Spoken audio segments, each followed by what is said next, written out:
Welcome to Inside Sim Racing and our impressions of the leaked Project Cars 2 trailer. Because views. I mean, to inform you. Yeah.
So there you have it. There is the first official trailer for Project Cars 2, but released unofficially through a leak. I mean, it's kind of interesting, but it definitely looks official, even though it was leaked.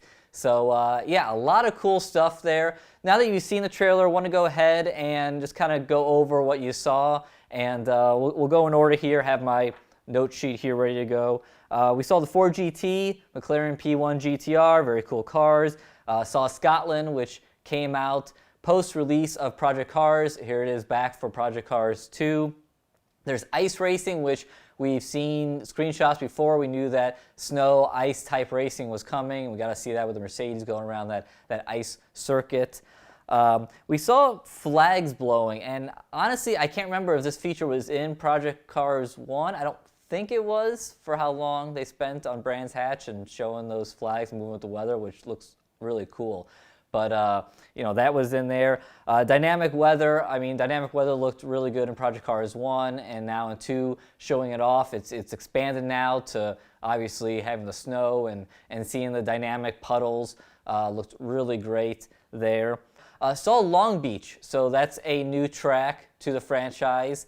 Saw a couple shots of Long Beach, so that was cool, including, I believe, the Lambo Hurricane GT3. That looked like that was at Long Beach. So again, another car that is in a lot of different sims, another GT3 car, showing up Project Cars 2.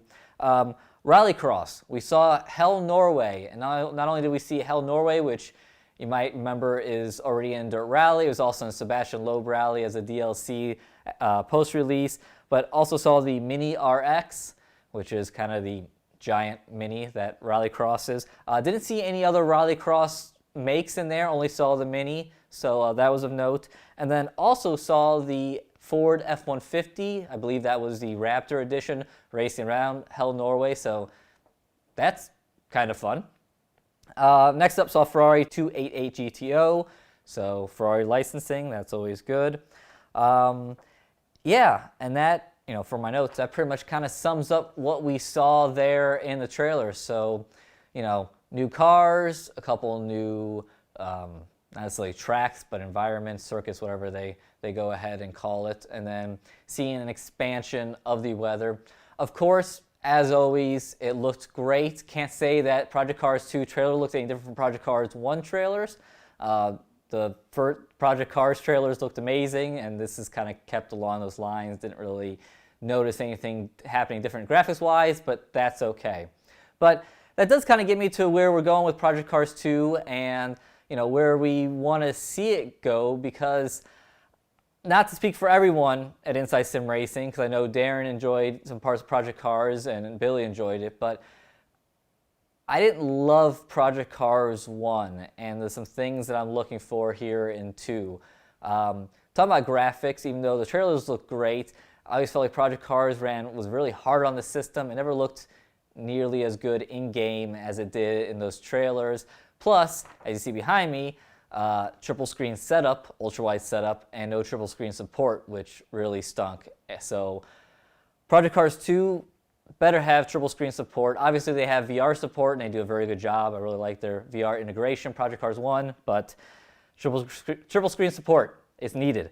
Let's see, what else? Physics-wise, just didn't quite do it for me, Project Cars 1, hoping to see improvements there. Just overall wasn't a massive fan of it. So like to see improvements there. Tracks, again, non-laser scan tracks in Project Cars 1. To me, it all felt a little bit flat. Now, if there aren't laser scan tracks out there, maybe I wouldn't feel like this, but where titles like iRacing instead of Corsa have laser scan, even Forza, a handful of tracks with like Nordschleife and Long Beach laser scan versions, we know what it's supposed to feel like, and I felt like some of the tracks in Project Cars 1 felt a bit flat to me. So these are some things that I jotted down, quick notes. We just saw this trailer today. Looking forward to see what's to come. Right now, Ian Bell, CEO of Slightly Mad Studios, said recently that they are shooting for a September release date, September of this year, 2017. So fingers crossed that happens. As we know, release dates can slip because software. It's just kind of where we're at. But obviously, Project Cars 1 was one of the major stories in sim racing and just video games in general in 2015. It was extremely successful, got to 1 million copies sold really quick, has a big fan base, even though wasn't necessarily my cup of tea. I know there's plenty of you out there who really enjoyed it across all the platforms, PC, Xbox One, PlayStation 4, and I'm really looking forward to Project Cars 2, and we'll be keeping up with the latest coverage and access that we're given leading up to release. So there we go. Cool stuff. It's always fun when you get new trailers, especially when they come out kind of sort of leaked like this. So good stuff coming in the future, hopefully. So for John Sable, thanks again for watching Inside Sim Racing. See you guys next time.